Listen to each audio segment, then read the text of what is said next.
Un feu, loin d'être maîtrisé ce matin dans la station de ski de Courchevel. Des flammes et une épaisse fumée s'échappent de l'hôtel. Cet établissement de luxe est nommé les Grandes Alpes. Il est situé juste derrière le Denali qui, lui, pour l'instant, n'est pas touché. Les pompiers ont beaucoup de mal à circonscrire l'incendie car ces toits sont très épais. Ils sont faits de bois, de pierre et d'isolant. C'est dans ces combles que le feu est parti.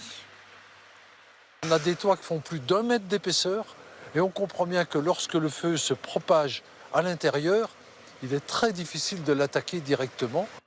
Une pelleteuse vient donc d'arriver sur les lieux pour détruire la toiture et permettre un meilleur accès au feu. On a un feu qui est très difficile à atteindre et donc qui court dans ce très très grand volume. Et aujourd'hui, nos axes d'effort sont sur la limitation des propagations. Le feu s'est déclaré hier soir, peu avant 19 h. L'incendie s'est ensuite propagé vers les autres parties de l'hôtel. Et cela, malgré l'intervention de plus d'une centaine de pompiers. 300 personnes ont été évacuées depuis hier soir.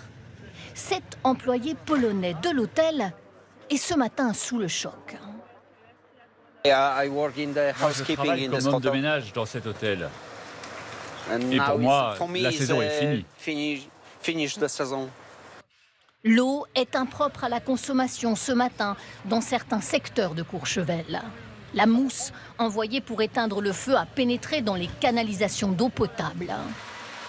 Les vacanciers sont sidérés devant ces flammes. On se dit que les pompiers ont quand même du mal à circonscrire l'incendie et qu'ils ont des moyens. Il n'y a pas eu de mort, c'est le principal. Ouais.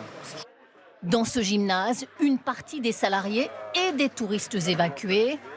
La station de Courchevel, nichée au cœur des Alpes, est très prisée d'une clientèle internationale fortunée.